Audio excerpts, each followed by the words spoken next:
IW itu kan akan dipanggil. Nah, abang sebagai kuasa hukum Dr. Oki melanjuti yang kemarin, bang. Seperti abang nanti nih, bang. Sampai hari ini sudah penundaan lagi kemarin dari Bu HS sendiri. Ya, hari ini kan terlihat bahwa dari konfirmasi penyidik bahwa IW tidak hadir. Artinya ketidakhadirannya itu berdasarkan surat undangan yang sudah dikirimkan ke IW. Jadi perkembangannya seperti itu, dan terakhir saya dapatkan informasi kemarin kan sudah diketahui alamatnya ST, sudah dikirimkan undangannya dan besok akan diperiksa. Tapi kita tidak tahu juga apakah dia akan datang atau tidak. Untuk satu lagi saksi yang bernama AR, Akson Riko itu juga saksi itu juga sudah didapatkan alamatnya dan akan dilakukan pengiriman surat undangan juga. Nanti kita lihat apakah peran-peran mereka itu seperti apa, karena kita menjunjung asas praduga tak bersalah. Kita lihat aja nanti bagaimana peran-peran mereka. Bang, terkait kasus ini, case ini dari Bu HS dan Pak IW sendiri sudah ada belum, bang, untuk niatan menghubungi sampai saat ini belum ada. Saya juga menunggu juga apakah ada siapa yang bisa menghubungi saya, pengacaranya kah atau utusannya tidak ada. Yang jelas proses hukum tetap berjalan. Bang, ini kan masih, kalau isu di luar kan adalah saling lapor ya, bang, ya, terkait masalah juga di Polda Jabar sendiri yang sudah naik sidik ya, bang. Karena Bu HS sendiri juga merasa bahwa hancur bisnisnya karena menurutnya sih karena Dr. O ini sendiri. Gimana, bang, menurut kami? Saling lapor ya, bang. Jadi begini, kalau kalian menilai ini lebih objektif, bahwa laporan polisi yang dilakukan oleh HS di Jabar itu sudah bulan Februari.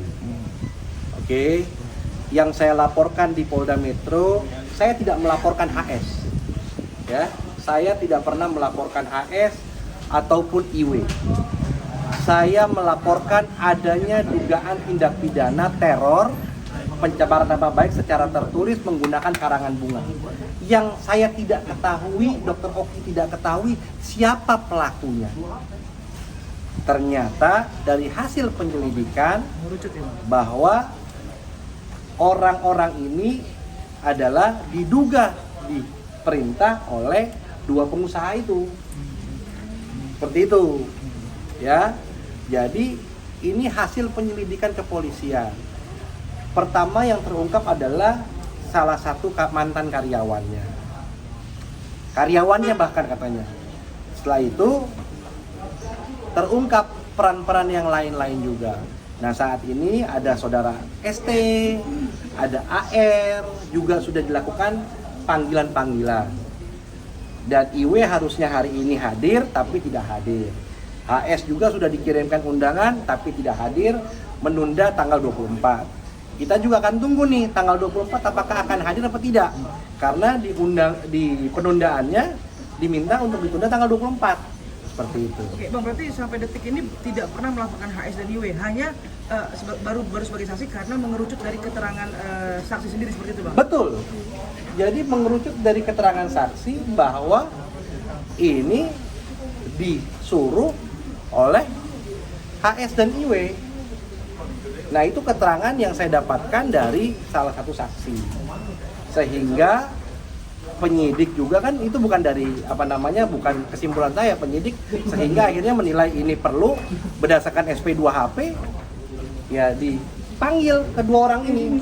Artinya kan ada keterlibatan. Nggak mungkin dong kalau ada pemanggilan pemeriksaan kalau tidak ada keterlibatan. Artinya begini, bang, ketika ada teror, klinik bunga, klinik ditutup segala macam, berarti ada nilai kerugian pasti. Baik material maupun imaterial sendiri. Kita tidak bisa, kami tidak bisa menghitung kerugian imaterial dan material. Yang jelas klien saya merasa tertekan dalam arti kata, kalau hari ini bisa dikirimkan karangan bunga, besok akan terjadi apa?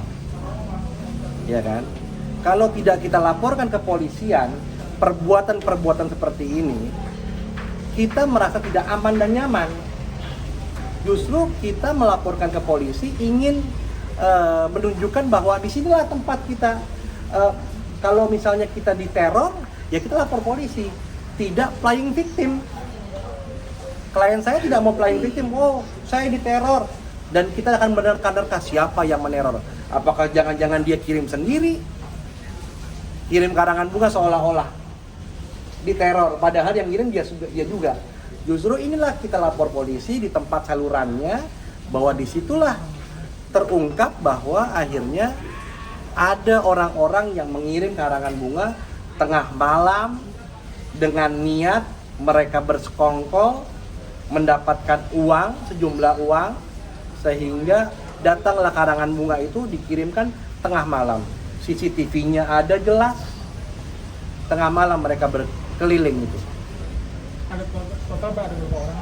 Total yang mengirimkan karangan bunga itu 3 plus supir 4. Yang di LP kan Bang? Berapa orang total? Yang di LP kan tadi saya sampaikan lagi, saya tidak tahu jumlahnya berapa.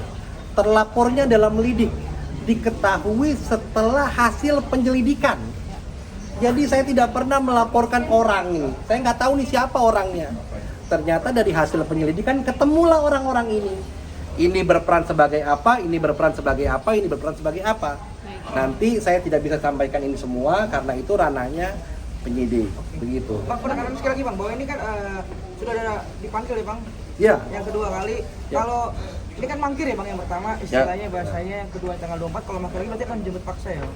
Jadi gini, upaya paksa belum bisa dilakukan karena ini masih penyelidikan. Ini kan penyidik pasti akan menentukan sikapnya setelah tidak hadirnya dua belah pihak ini, apakah ini bisa naik sidik apa tidak. Tapi gimana sih Dr. Rocky sendiri Bang?